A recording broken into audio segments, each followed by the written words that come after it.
Hi hello दोस्तों, नमस्कार। मैं कमलेश कुमार परमार। आप देख रहे हैं वॉइस ऑफ एबोरिजिनल चैनल। 32वां आदिवासी सांस्कृतिक महासम्मेलन कार्यक्रम में आधुनिक बिरचा कहे जाने वाले बवरजी परमार ने क्या कहा, सुनिए विस्तार से।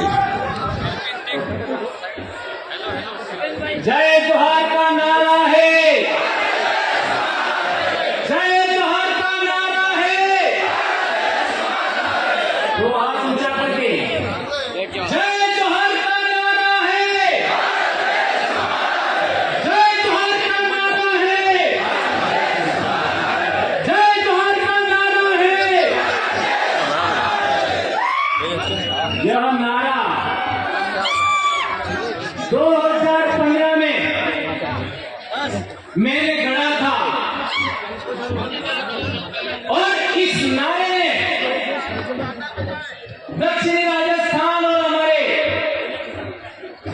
मध्य प्रदेश से जुड़ते हुए इलाके में एक ऐसी क्रांति पैदा किया कि 47 सांसद और 487 विधायक गूंगे बहरे हो चुके थे और आदिवासी कौम वॉइसलेस हो चुकी थी। उसका जवाब दिया और आज की तारीख में 5 विधायक और 1 सांसद इस नारे की बदौलत विधानसभा और लोकसभा में गए। आज मैं बहुत खुश हूं, आज मैं बहुत खुश हूं क्योंकि क्या लाजवाब डॉक्टर रसावत सर ने बोला। अपना राज विग्रह में दोस्तों, चैनल पर नए हैं तो चैनल को सब्सक्राइब करो, लाइक करो, कमेंट करो। बोलने से रोका गया था कि राजनीति पर नहीं बोलना है और धर्म पर नहीं बोलना है, और मैंने वही 2 बातों पर बोला था। आज रसावत सर ने जो बोला, मेरा सीना गर्व से चौड़ा हो गया। मुझे लगा कि खबरदार परमार सही था, यह साबित हो गया। और मेरे भाई खराड़ी साहब ने क्या बोला, जबरदस्त, मेरे बोलने का रहा ही नहीं। खराड़ी साहब ने जबरदस्त बातें की आज, जो मैं बोलना चाहता था, घर से सोच के आया, वह बात खराड़ी साहब ने रखा। और आज मैं कहना चाहता हूं कि मध्य प्रदेश में मैं बहुत बोल चुका हूं, मध्य प्रदेश का भी समय मुझे आज दिया जाए। आने वाले साल मुझे नहीं बोलना। दोस्तों, बाबू दादा ने बहुत बड़ी बात बताई। इस शोषण की परिभाषा क्या हो, अत्याचार की परिभाषा क्या हो।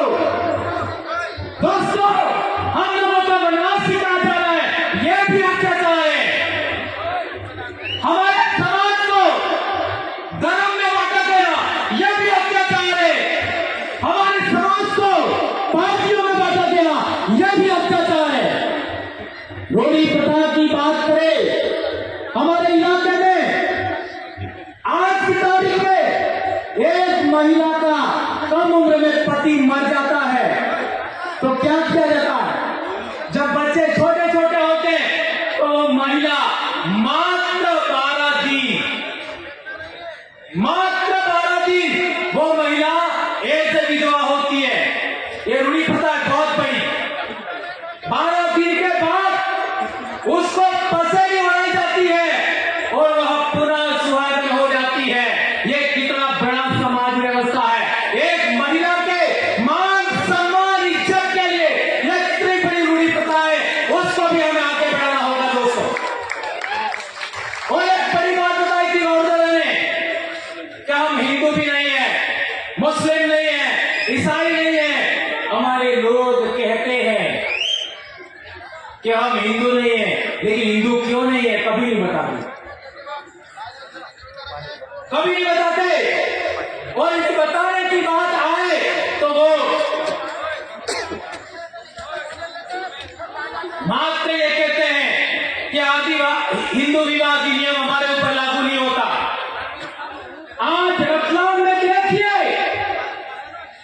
आप अलीराजपुर दाहोद में देखिए, हमारे समाज का जब विवाह होता है तो एक कपड़े का अडूरा मांडवे में रखते हैं, उसके ऊपर एक लोटे में महुआ रखते हैं। मान्यवर चौधरी साहब कह रहे थे, महुआ हर का एक लोटे में रखते हैं और उसके ऊपर दूसरा लोटा पानी भर के रखते हैं। क्या ये बात सही है? और उसके चारों तरफ फेरा लेने से पहले आरती की थाली से तिलक लगा जाता धरती माता को। यह कितनी बड़ी रूढ़ी प्रथा है। अग्नि पूजा नहीं होता और इसके बाद इस कड़े के चारों तरफ फेरा लगवाया जाता है। यह प्रथा किस विवाह पद्धति में बताइए?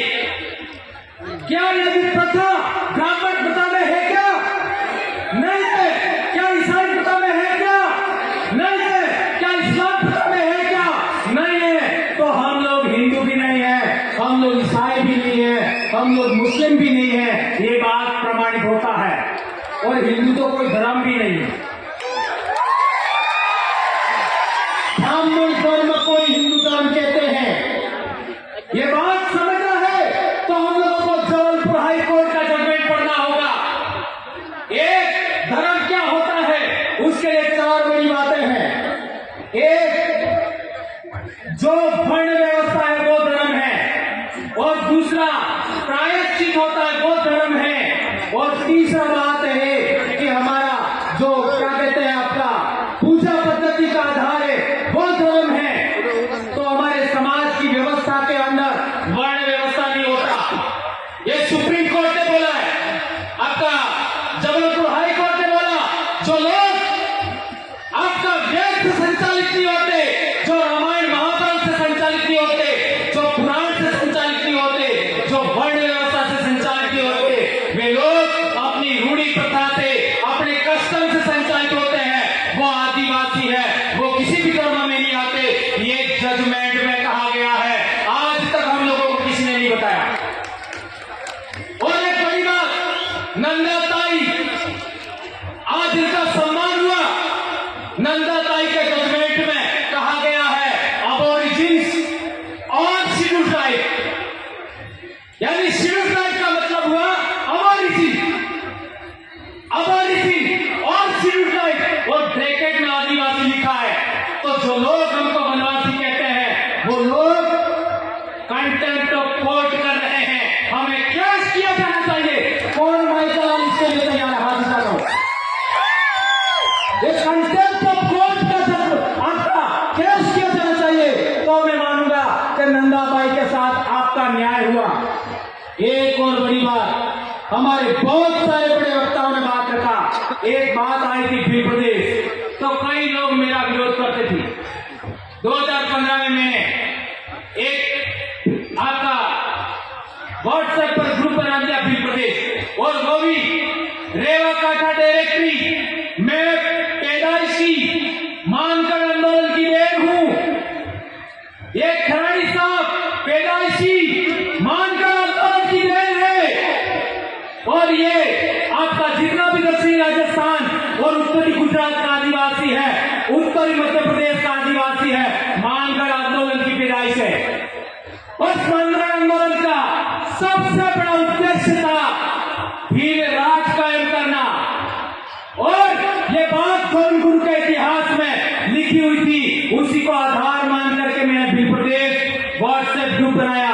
बहुत लड़ाई हुआ, लेकिन लड़ते लड़ते हम लोगों ने आज पूरे इलाके के अंदर ये बात फैलाने में कामयाब हुए। आज मेरे छोटे भाई चेतन वसावा ने बोला, आपने कितना इस्तेमाल किया।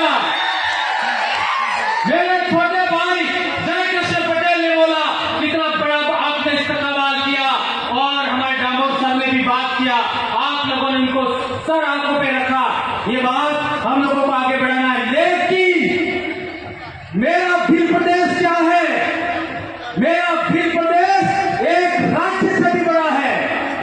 मेरा भील प्रदेश का मतलब है जहां जहां भील राजा हुआ करते थे वो सारी जमीन भील आदिवासियों की है।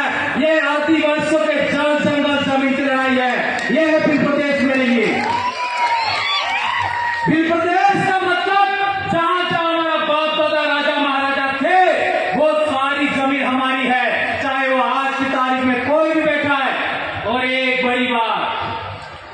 हमारे लोग जो संसद में और विधानसभा में गए हैं, वे लोग जब हमारे समाज की एट्रोसिटी होती है, हमारे समाज का मर्डर हो जाता है, हमारे समाज के गांव उजाड़ दिए जाते हैं, हमारे समाज का पेशाब कर दिया जाता है, मुंह पर तब भी मुंह नहीं खोलते। उसका कारण क्या? ये बात मात्र बच गई थी वो सवा सर की स्पीच में, तो हमें जनप्रतिनिधि सिलेक्शन प्रणाली लागू करना होगा। जनप्रतिनिधि सिलेक्शन प्रणाली का मतलब क्या है? एक विधानसभा के अंदर करीब 500 लोग वोट करेंगे, जो जीतेगा वो चुनाव लड़ेगा, बात खत्म। एक लोकसभा में 700 लोग सभी गांवों के वोट करेंगे और जो जीता वो चुनाव लड़ेगा, बात खत्म। यह है जनप्रतिनिधि सिलेक्शन प्रणाली। इसी के आधार पर हमारे लोग आगे बढ़ रहे हैं। और एक बड़ी बात कि ये लोग नहीं बोलते हैं, तो क्यों नहीं बोलते हैं? तो उनका सिलेक्शन उन लोगों ने किया है। इसलिए मैं कहना चाहता हूं, आदिवासी क्षेत्र से कांग्रेस भाजपा बाइकॉट। आदिवासियों की महाराष्ट्र में दूसरी पार्टी बनानी है, बनाओ। मध्य प्रदेश में बनानी है, बनाओ। गुजरात में बनानी है, बनाओ। जितनी बनानी है बना लो, लेकिन कौन आपका कोऑर्डिनेशन करना, अलायंस करना, लेकिन कांग्रेस भाजपा बाइकॉट, खत्म, टाटा बाय बाय। इसी तरीके से आदिवासी एकता कायम करना चाहते हो, रूढ़ी प्रथा बचाना चाहते हो, संस्कृति बचाना चाहते हो, तो तीनों धर्मों को भी बाइकॉट करना होगा। प्रकृति धर्म, आदिवासी धर्म, जो कहने को इंडिजिनस धर्म, ट्राइबल रिलीजन 1931 में था, पुनः लागू करो। जो करना करो, जो ट्राइबल किया करो, लेकिन इनको आउट करना होगा। और ज्यादा नहीं तो इस दिमाग से तो आउट करो। है मान्यवर चौधरी सर कह रहे थे, मेरी बेटी एमबीबीएस कर रही है, मेरा बेटा एमबीबीएस कर रहा है, एक 9th क्लास में बेटा पढ़ रहा है, तीनों के सर्टिफिकेट के अंदर, स्कूल के अंदर आदिवासी लिखवाया मैंने। और मैंने नंदाबाई का रेफरेंस दिखा, वो कोर्ट में का जजमेंट लेके गया, यह आदिवासी लिखा है। और यदि आप नहीं लिखते हो, इस पर साइन करो, मैं आपके ऊपर कोर्ट ऑफ कंटेम्प्ट का केस ठोकूंगा। तो तहसीलदार भी डर गया और ये बात हो गया। एक अंतिम बात,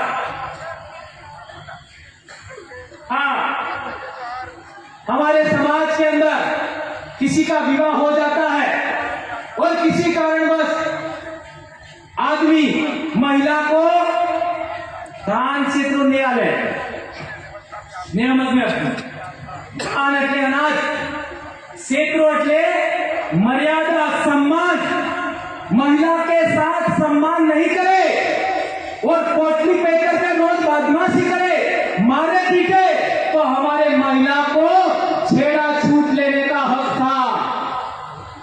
Am I right? और छेड़ा छूट का मतलब तारे मारे मामलों खत्म। तभी बीसी मरी सके तो मरे मर है काल जाओ। ये बहुत बड़ी बात है दोस्तों। ये हमारी विवाह पद्धति, हमारी पूजा पद्धति, हमारी रूढ़ी प्रथा, कस्टमरी लॉ के लिए बहुत बड़ी बात है। एक और बात, जो टाइगर प्रोजेक्ट के नाम पर हमारी जमीन छीनी गई, अभी पालकर को लेकर के जो हुआ पिछली बार कालूराम दादा ने बोला था, और अभी एक भाई ने भी, हमारे साथी ने बोला, पालकर में क्या क्या हुआ,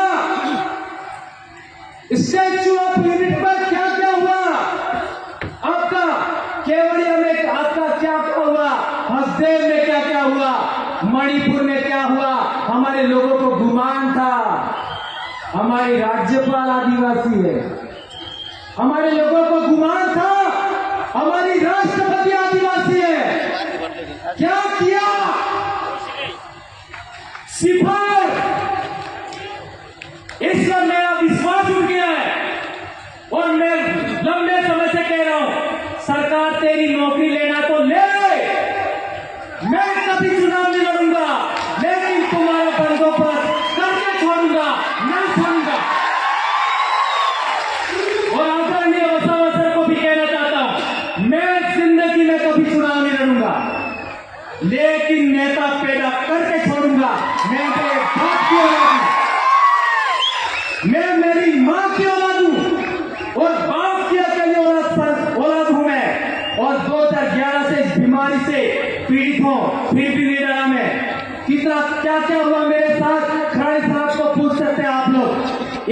किया, निलंबित किया, क्या कर लोगे?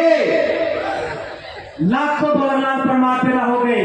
धन्यवाद दोस्तों, आप लोगों ने मुझे इतना बेरहमी से सुना और संचालक भाइयों ने, मेरी बहनों ने, मेरे भाइयों ने और इतना मुझे समय दिया। आपका दिल से जोहार करता हूं। और आज की मेरी स्पीच मेरे आइडल बारू सोनवड़े और कालूराम ढोलरे को समर्पित है।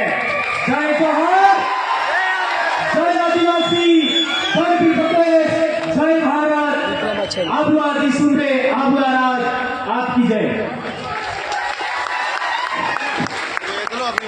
धन्यवाद दादा। Subscribe now and press the bell icon. Never miss an update.